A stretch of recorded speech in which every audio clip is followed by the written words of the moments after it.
जय हिंद दोस्तों। कैसे हैं आप लोग। बहुत लोग सी सेट में रीडिंग कॉम्प्रिहेंशन के भरोसे जाते हैं एग्ज़ाम में। ठीक है, तो रीडिंग कॉम्प्रिहेंशन बहुत इंपॉर्टेंट हो जाता है। तो आज हम रीडिंग कॉम्प्रिहेंशन की कुछ एलिमिनेशन ट्रिक्स देखने वाले हैं। ठीक है, ये एलिमिनेशन ट्रिक्स मैंने खुद ही बनाई थी। ठीक है, बस मैंने उसको पेन और पेपर पे लिखा था, यहाँ मैंने उसको डिजिटाइज कर दिया है। ठीक है, तो आज हम इसकी एलिमिनेशन ट्रिक्स देखने वाले हैं, तो बने रहे वीडियो में। तो देख सकते हैं आप, ये हैंड रिटन ही है, इसको मैंने डिजिटाइज कर दिया है बस। तो देखो, सबसे पहले आरसी में आपको ये ध्यान रखना है कि हम आरसी सॉल्व कैसे करेंगे। हम आरसी सॉल्व ऐसे करेंगे कि हम सबसे पहले रॉन्ग ऑप्शंस को एलिमिनेट करेंगे। ठीक है, हम उल्टा करते हैं, हम सही आंसर ढूंढने जाते हैं, ऐसा नहीं करना है। आरसी में आपको सबसे पहले रॉन्ग ऑप्शंस को एलिमिनेट करना है, उसके बाद जो बच जाएगा वो आपका करेक्ट आंसर होगा। ठीक है, समझे।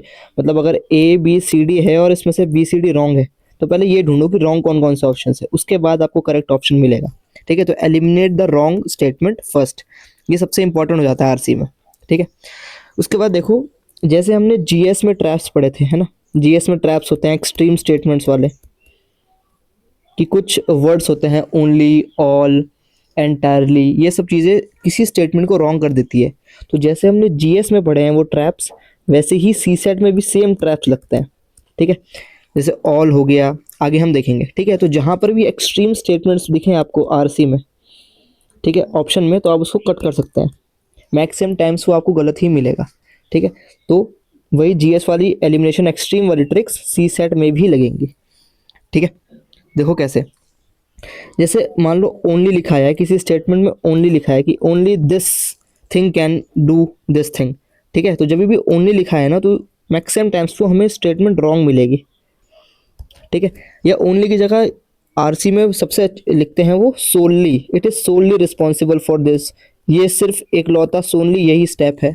तो सोनली गलत होता है। ठीक है, सोनली भी गलत होता है और ओनली भी गलत होता है आरसी में।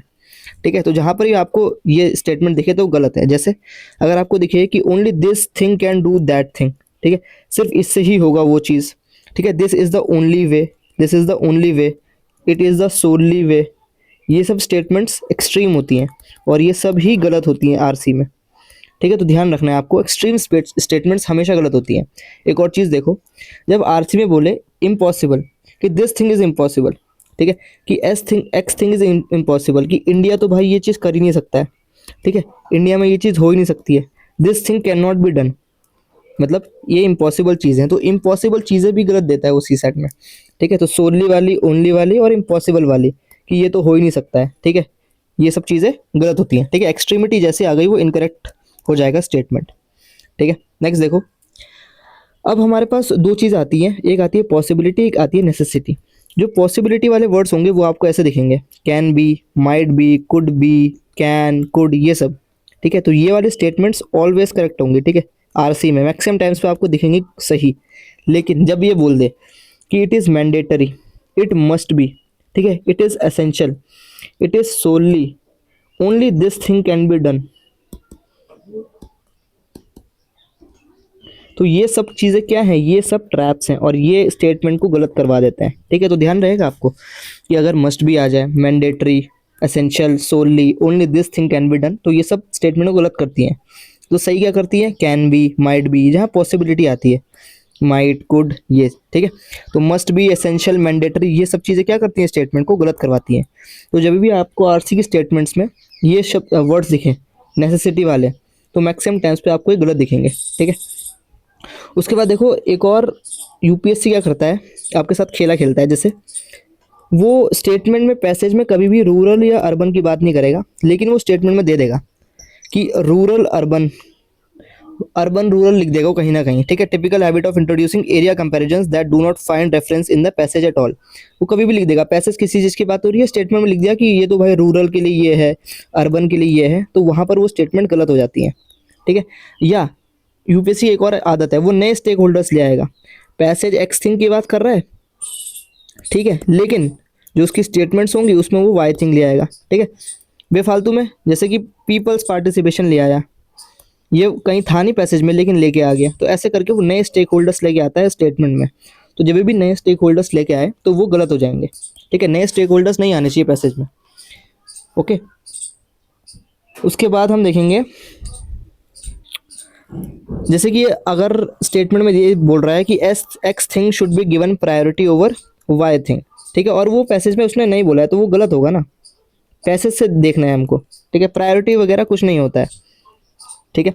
जैसे अगर स्टेटमेंट में ये बोल दे कि X thing should be replaced by Y thing, ये भी इनकरेक्ट ही होता है, ठीक है, रिप्लेस उस प्लेस कुछ गलत होता है, ठीक है।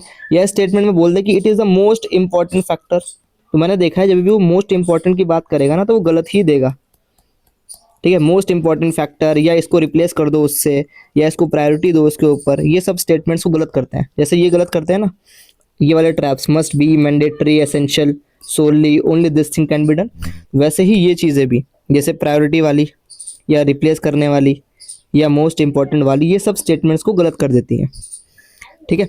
उसके बाद देखो और भी चीज़ें होती हैं, जैसे कि अगर स्टेटमेंट बोले it is a main reason, ठीक है, it will finally lead to, या किसी को ब्लेम करे, जैसे पैसेज में किसी चीज़ के बारे में नेगेटिव्स दिखा रहे हैं, ठीक है, और स्टेटमेंट में उसने किसी दूसरे स्टेक होल्डर को ब्लेम कर दिया। जैसे मान लो कि पैसेज में बता रहा है कि एजुकेशन सिस्टम, इंडिया का प्राइमरी एजुकेशन सिस्टम अच्छा नहीं है, और स्टेटमेंट में वो ब्यूरोक्रेसी को ब्लेम करने लग जाए, तो ये सब चीज़ें गलत हो जाती हैं, ठीक है। ब्लेम नहीं करना है किसी को। स्टेटमेंट्स ब्लेमिंग समवन और something not explicitly mentioned are generally incorrect, ठीक है। और जैसे अगर ये आ जाए कि it will finally lead to, ये भी स्टेटमेंट को गलत करता है, ये शब्द फाइनली लीड टू ये स्टेटमेंट को गलत करा देता है आपको, ठीक है। या बोल दे कि the main reason for this is this thing, तो ये मेन रीजन वाला भी गलत होता है, ठीक है। उसके बाद देखो, जब भी बोले किसी पैसेज में वर्ल्ड की बात कर रहा हो, ठीक है, पैसेज वर्ल्ड की बात कर रहा हो और स्टेटमेंट में बोल दे कि इंडिया के बारे में, तो वो गलत हो जाएगा, क्योंकि पैसेज में उसके बारे में बात ही नहीं हुई होगी। और बोल दे कि इंडिया लैक्स दिस थिंग, कि इंडिया तो बर्बाद है, ऐसा ऐसा अगर बोले तो वो सारे फ्रेजेस जनरली इनकरेक्ट होते हैं, ठीक है। उसके बाद नेगेटिव टोन, जैसे हम जीएस में पढ़ते हैं कि negative tone statement generally incorrect होती है, तो यहाँ पर भी जब भी नेगेटिव स्टेटमेंट्स आए तो वो जनरली क्या होती हैं, गलत होती हैं, ठीक है।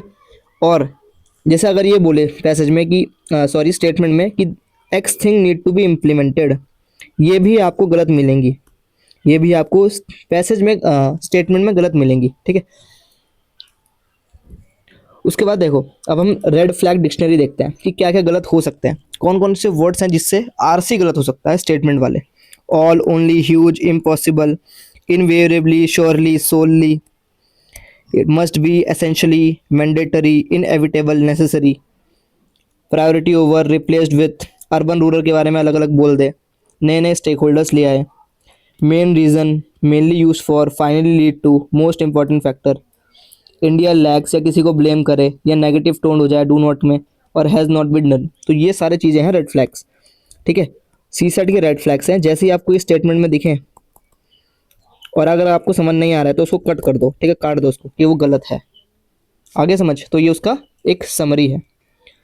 उसके बाद सबसे इंपॉर्टेंट आपको ध्यान रखना है कि context is the king, passage के बेस पे आपको एलिमिनेट करना है, ये नहीं कि अंधाधुंध एकदम तुक्का ही मारने लग गए हो, पैसेज तो पढ़ो पहले, पैसेज पढ़ के करना है ये सब, ठीक है। पैसेज जब तक नहीं पढ़ोगे तब तक ये नहीं कि और लिख दो काट दो, पहले पैसेज पढ़ो, उसके बाद अगर ना समझ आए तब करो ये सब, ठीक है।